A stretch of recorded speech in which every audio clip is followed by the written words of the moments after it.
Oh,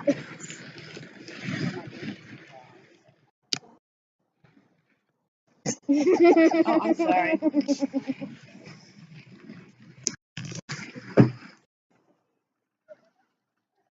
Okay. Hello, everyone. My name is Megan Jewett Chan, and today I wanted to talk to you on a subject that I came up with about a program that will help student athletes become more aware of their depression and be able to have them go to a place where they can be vulnerable and be able to talk to other athletes about certain things that they're going through after major injuries. So, I want you to imagine you're a little kid, okay? You want to be a professional athlete. You work so hard and you push yourself to get to where you want to be. And you get to college. It's just around the corner. The next step's that professional. You make it to the big leagues. Okay? Your last inning of your final season of college hits you. And your world comes crumbling down. You're in ready position. 2 outs, last inning. That next out, you get the championship. Hard line drive hits you up the middle. You dive through the air to make that catch. Slap, pop! You make the catch. But the amount of pain you're going through overrules how amazing that catch was. You dislocated your shoulder. Later to find out, you severely tore your rotator cuff. That dream of becoming a professional athlete and those goals that you set when you were a little kid slipped through your fingers. You try to rehab and get back into it, but nothing really helps. You get to the point where you want to get back, and it's too late. This rehabilitation program doesn't just focus on the physical restoration of the body. This focuses on the mind. It focuses on the mental aspects of what is impacted on you once you find out that you have had that major injury. Because what athletes think of it as is failure.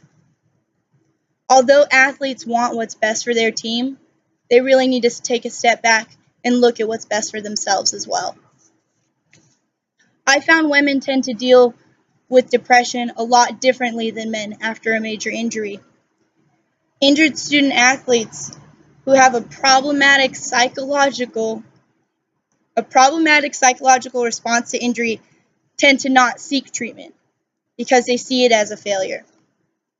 They may be afraid to reveal this weakness, or they may tend to develop not good coping mechanisms because they're entitled. They think they're the best and they don't need help from anyone else because they can make it through.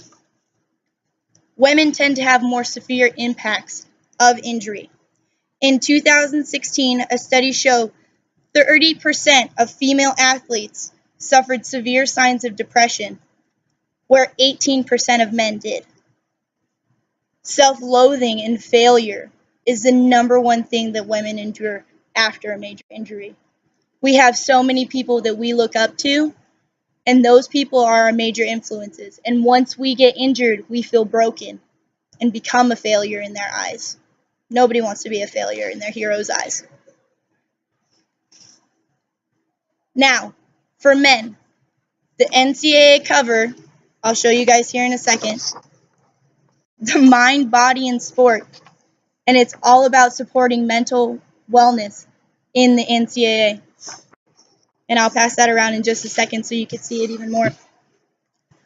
343 male athletes in a variety of sports, 51% of them suffer from symptoms of depression. 12% suffer from moderate to severe, and the rest don't suffer from anything because they're not having those issues yet. From the NCAA book, Mind, Body, and Sport, the psychological response to an injury can trigger or unmask a serious mental health issue, which can be depression, anxiety, cause eating disorders, substance use, and abuse. And from my findings, men tend to push more towards substance abuse and use due to them wanting to mask the pain. They don't want to feel like a failure. They want to feel powerful and strong, just as women do, but they handle it differently. What benefits could come from an organization like this? Having athletes being able to be comfortable in their surroundings and being able to talk to other athletes about similar events that have happened in their life that have brought them to this depressive state of mind. Psychologists will also be there, being able to find a common ground with these athletes, having them open up to themselves, having them open up to each other, and being able to find that center that they need to push forward and get better. Also, this main focus will be all on mental health and mental wellness. It will not be on the physical restoration because they already have that. They have the physical trainers and their personal trainers that can help them work through that physical therapy and get them back to where they need to be. But we are all in our heads, and with that, college athletes need way more help than we think, than everybody thinks. Because when these happen, we tend to stay enclosed. We don't want people to know how we're feeling. And I say we, me included, because it's happened to me in the past. That's why I wanted to touch base on this, because it touches so close to home. This program can help those who are afraid of seeking help be able to be vulnerable and get better, knowing that they are not broken and not a failure. One of my favorite quotes from Bruce Lee: defeat is a state of mind. No one is ever defeated until defeat becomes a reality. And to me, this was one of the most inspiring quotes I've ever heard. So, let's help show athletes they can be more than just athletes.